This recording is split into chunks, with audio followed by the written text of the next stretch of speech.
రఘురామకృష్ణరాజు ఒకప్పుడు ఆయన వైసీపీ, ఆ తర్వాతన ఆ పార్టీ నుంచి రాజీనామా చేసి జగన్ మీద ఆగ్రహం వ్యక్తం చేసి భారతీయ జనతా పార్టీలో చేరారు. ఆ తర్వాత మళ్ళీ 2019 ఎన్నికలప్పుడు వైసీపీలో చేరి వైసీపీ తరపున గెలిచి తనకి పార్లమెంటరీ పార్టీ నాయకుడిగా కానీ లోక్సభ పక్ష నాయకుడిగా కానీ ఇవ్వమంటే ఇవ్వలేదన్నటువంటి కోపం, ఆగ్రహం వచ్చింది. అప్పటి నుండి జగన్ ప్రభుత్వాన్ని తూర్పారబడుతూ ఆ పార్టీ ఎంపీగానే ఉంటూ జగన్ని తూర్పారబడతా రోజు రచ్చబండ అనే ఒక కార్యక్రమంతో నిందలు లేకపోతే దూషణలు చేసిన తర్వాత అతనికి మీదన కోపంతో వైసీపీ వాళ్ళు ఆ రోజుల్లో కేసులు పెట్టించి అరెస్టులు చేయడానికి సిద్ధమైతే అతను తప్పించుకు తిరిగితే చివరికి ఒక కేసులో తీసుకొచ్చే క్రమంలో తనని కోర్టుకి తీసుకురావడం, ఆ సందర్భంలో జైలుకి పంపించే ప్రయత్నం చేయడం, ఆయన తనని కొట్టారంటూ సుప్రీంకోర్టు దాకా వెళ్ళి ఆ పైన ఆంధ్రాల నుంచి కాకుండా హైదరాబాద్ వెళ్ళిపోవడం, అక్కడే ఉన్నాం. అప్పుడు కూడా హైదరాబాద్లోనే ఆంధ్రాలో ఇదే అక్కడే ఉండేవాళ్ళు. ఆ తర్వాతన ఆయన తెలుగుదేశంలో చేరి తెలుగుదేశం తరపున ఉండి నుంచి పోటీ చేసి అక్కడ సిట్టింగ్ ఎమ్మెల్యేని కాదని రఘురామకృష్ణరాజుకి టికెట్ ఇవ్వడం, గెలవటం, ఆయన డిప్యూటీ స్పీకర్ అవ్వడం జరిగిపోయింది. ఇంతవరకు తెలుగుదేశంలో ఇప్పటికీ పవన్ కళ్యాణ్ గారికి చంద్రబాబుకి అత్యంత సన్నిహితుడు. అలాగే భారతీయ జనతా పార్టీ వాళ్ళతో కూడా ర్యాపో మెయింటైన్ చేస్తుంటారు. జాగ్రత్తగా బ్యాలెన్స్ మెయింటైన్ చేస్తుంటారు. వైసీపీని ఎప్పటికప్పుడు ఇరకాటంలో పెట్టడంలో సిద్ధవస్తుడు. ఇప్పుడు ఆయన మీదన సొంత తెలుగుదేశం వాళ్ళే రివర్స్ అవ్వడం సంచలనం సృష్టిస్తోంది. రాష్ట్ర కార్యనిర్వాహక కార్యదర్శి పొత్తూరు వెంకటేశ్వరరాజు, బుడ్డీరాజు ముఖ్యమంత్రి చంద్రబాబు నాయుడు, మంత్రి లోకేష్, ఉప ముఖ్యమంత్రి పవన్ కళ్యాణ్కి ఏం విజ్ఞప్తి చేశారా అంటే ఉండిని రఘురామకృష్ణరాజు నుంచి కాపాడాలంటూ తనను చంపాలని కుటుంబ సభ్యులు ఎదుటే అనుచరుణ్ణి ఆదేశించారని చెప్పారు. సోమవారం పశ్చిమ గోదావరి జిల్లా ఉండి మండలం వెలివరిలోని తన స్వగృహంలో ఏర్పాటు చేసిన విలేకరుల సమావేశంలో రఘురామకృష్ణరాజు మీద తీవ్రస్థాయిలో మండిపడ్డారు. టీడీపీ చలవాలని రఘురాంకి అధికార యోగం లభించిందని, ఇప్పుడు టీడీపీ నాయకులు కార్యకర్తలకు ఆయనకు అసహ్యమయ్యారని విమర్శించారు. ఆయన పక్కన ఉండి వ్యవహారాలు చక్కబెట్టే మరో సైకో కొత్తపల్లి నాగరాజ్ సహకారంతో ఎమ్మెల్యే అక్రమాలకు పాల్పడుతున్నారని ఆరోపించారు. ఎవరైనా ఎమ్మెల్యేని ఎదిరించి మాట్లాడినా చెప్పిన మాట వినకపోయినా వాళ్ళు టీడీపీ జనసేనకు చెందిన వాళ్ళైనా సరే అక్రమంగా కేసులు పెట్టి హింసిస్తున్నారని చెప్పారు. అటువంటి వాళ్లలో తాను ఒకడన్నారు. కొత్తపల్లి నాగరాజ్ సహకారంతో తను చంపించేందుకు ఎమ్మెల్యే సిద్ధంగా ఉన్నారని వెంకటేశ్వరరాజు ఆరోపించారు. గత ఎన్నికల సమయంలో ఇండిపెండెంట్ అభ్యర్థిగా పోటీ చేసిన టీడీపీ మాజీ ఎమ్మెల్యే శివరామరాజు మీద గొడవలు చేయాలని రఘురామకృష్ణరాజు ఆదేశిస్తే ఎవరు ముందుకు రాకపోవడంతో తానే వెళ్లి శివరామరాజు కార్యాలయం ముందు తన డబ్బు తనకు తిరిగి ఇవ్వాలని రచ్చ చేసినట్టు చెప్పారు. ఇంత సాయం చేస్తే ఎమ్మెల్యే కార్యాలయం తనతో పాటు ఎవరు వెళ్ళినా చేతులు కట్టుకుని నిలబడాలని, ఎవరిని అసలు గౌరవించరని పేర్కొన్నారు. అనుచరుడు నాగరాజ్ సహకారంతో ఎమ్మెల్యే ఎన్నో అక్రమాలకు పాల్పడ్డారని, అవన్నీ బయటపెడతానని చెప్పారు. నియోజకవర్గంలో 4 మండలాల్లో సొసైటీ పదవులు అగ్రవర్ణాలకు అమ్ముకున్నారని ఆరోపించారు. ఇదేంటని అడిగితే 40 కోట్లు ఖర్చు చేసి గెలిచానని, అవి తిరిగి ఇచ్చేస్తే నియోజకవర్గంలో ఇష్టం వచ్చినట్టు చేసుకోవచ్చని అధిష్టానానికి సైతం చెప్తున్నానని తెలిపారు. ఇటీవల జరిగిన సంఘటనలో అది తగదని చెప్పిన తనను చంపించేయాలని తన కుటుంబ సభ్యుల ముందే అనుచరుడు నాగరాజుని ఆదేశించారని ఆవేదన వ్యక్తం చేశారు. తనకు ఇప్పుడు కాకపోతే ఏదో ఒకరోజు ఎమ్మెల్యే డిప్యూటీ స్పీకర్ రఘురామకృష్ణరాజుని చంపించేస్తారన్నారు. తను చంపించేది దమ్ముంటే రఘురామకృష్ణరాజు రావాలని తొడగొట్టి సవాల్ విసిరారు. ఎమ్మెల్యే దోపిడీ దౌర్జన్యాల రికార్డులతో సహా సీఎం చంద్రబాబు, మంత్రి లోకేష్, డిప్యూటీ సీఎం పవన్ కళ్యాణ్కి త్వరలోనే అందిస్తానని చెప్పారు. పేదలంటే రఘురామకృష్ణరాజుకి అసలు గిట్టదని, రోడ్డు పక్కన ఎల్లు కనబడితే చాలు పడగొట్టేయాలని ఆదేశాలు ఇస్తారని చెప్పారు. నియోజకవర్గంలో మత సామరస్యం లేకుండా పోయిందని చర్చిలు, మసీదులు కోల్దొస్తున్నారని చెప్పారు. అవన్నీ రఘురామకృష్ణరాజు ఆదేశాలతోనే జరుగుతున్నాయన్నది వెంకటేశ్వరరాజు కీలకమైనటువంటి ఆరోపణ. అందులో ఆయన నేరుగా విమర్శలు చేసుకురావడం అన్నటువంటిది ఇందులో కీలకమైనటువంటి అంశం. ఆయన ఏమన్నారు ఒక్కసారి విందాం.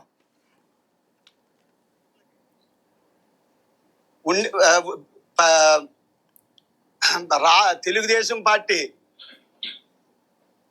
రాష్ట్ర కార్యనిర్వాహక కార్యదర్శి పొత్తూరు వెంకటేశ్వరరాజు, మా నాయకుడు చంద్రబాబు నాయుడు గారు పెద్ద కొడుకుని నేను. చంద్రబాబు నాయుడు గారు నా మీద ఉన్న విశ్వాసంతో, గౌరవంతో రాష్ట్ర తెలుగుదేశం పార్టీ ప్రధాన కార్యదర్శిగా నియమించారు. అచ్చెన్నాయుడు గారికి ఆదేశించి అచ్చెన్నాయుడు గారు నన్ను రాష్ట్ర తెలుగుదేశం పార్టీ ప్రధాన కార్యదర్శిగా నియమించారు.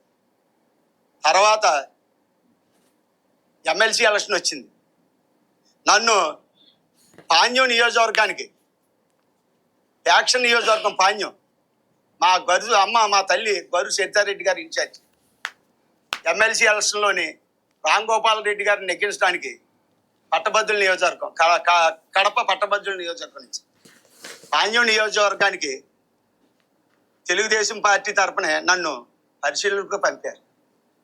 పంపితే నేను నా కర్తవ్యాన్ని గౌరు సరితారెడ్డి గారి ఇన్ఛార్జిని అక్కడున్న పట్టభద్రులందరినీ సమావేశపరిచి ఈ జగన్ ఈ సైకో జగన్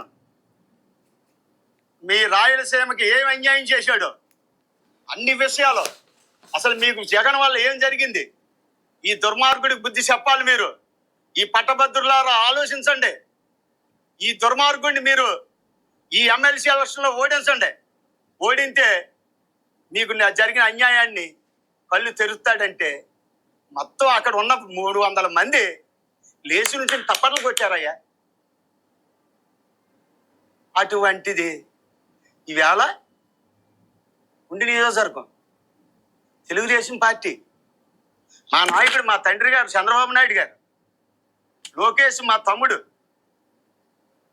అచ్చెన్నాయుడు గారు, యోధుడు మా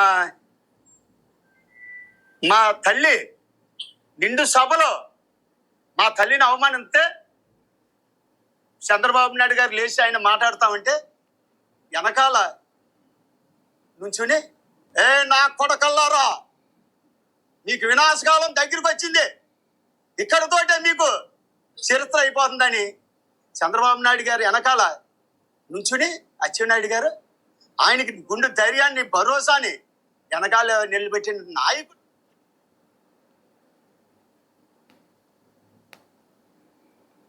అపార్ట్మెంట్ లో ఉంటున్నాడు. ఎప్పుడైతే నిండు సభలో మన తల్లిని అవమాని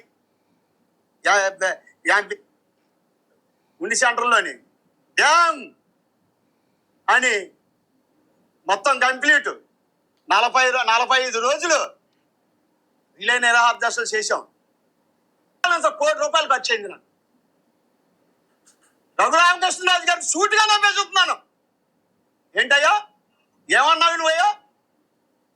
శివ దగ్గరికి బాకీ ఉన్న వాళ్ళందరూ వెళ్ళి ఆఫీస్కి వెళ్ళి గొడవ చేయమన్నారు. ఎవడన్నా ఒకడు వచ్చాడా? నేను వెళ్ళాను, బట్టలు ఇప్పేసి పడుకున్నాను అక్కడ. ఆ శివ జాన్ అడగండి, గేదెలు జాన్ ఉన్నాడు. ఇక్కడ మా మామయ్య గారి ఇంటికి వెళ్ళి 20 లక్షలు అట్టుకొచ్చి 80 వాళ్ళకి అతిమ 60 లక్షలు ఎలక్షన్ అవగానే ఇచ్చేస్తానండి. నో, ఆ 80 లక్షలు ఇక్కడ ఇస్తేనే నేను కదులుతానన్నా. అదే నా చరిత్ర. కనీసం దాని గురించి నేను అడిగితే ఏమన్నారు సార్, నా మీద పోటీ చేశాడు, నేను అడగకూడదు, మీరు దౌర్జన్యం చేసి లాగేసుకుంటే అది చెరువులు ఆపేయండి. ఏంటి దుర్మార్గం ఏదైనా ఉందా? మరి నన్ను పంపుతాం ఎందుకయ్యా? మరి పోటీ చేశాడు మనం వెళ్ళకూడదని చెప్పాలి కదా నన్ను. ఏంటి దుర్మార్గం ఏంటయ్యా? తెలుగుదేశం పార్టీ కార్యకర్తలు మీకు అసహ్యమా? మేము పనిచేసాం మీకు వ్యతిరేకంగానే. ఇది రఘురామకృష్ణరాజు మీద తీవ్రస్థాయి. విచిత్రం ఏంటంటే తెలుగుదేశంలో వాళ్ళని తెలుగుదేశం వాళ్ళ మీదకే గొడవలకు పంపించిన తర్వాతన ఇప్పుడు ఈయన చేసింది నైతికమా? రఘురామకృష్ణరాజు చెప్పారు కాబట్టి ఆ శివ మీదకి వెళ్ళి గొడవకి దిగాడు. ఆయన ముందు హడావిడి చేశానని నేనే చెప్తున్నాడు. అది నీతే? నీతుల గురించి మాట్లాడుకుంటే ఏం బాగుంటుంది? రఘురామకృష్ణరాజు ఇంకా నీతిగా పార్టీ మారి వచ్చి చేసుకొచ్చాడు. ఇప్పుడు ఆ రోజున సొంత స్నేహితులే దెబ్బతింటే వాళ్ళని మరింత దెబ్బతీసి ఇప్పుడు తన ప్రాణాల దగ్గరకు వచ్చేటప్పటికి ప్రాబ్లం అని చెప్పుకుంటున్నారు అన్నమాట. అది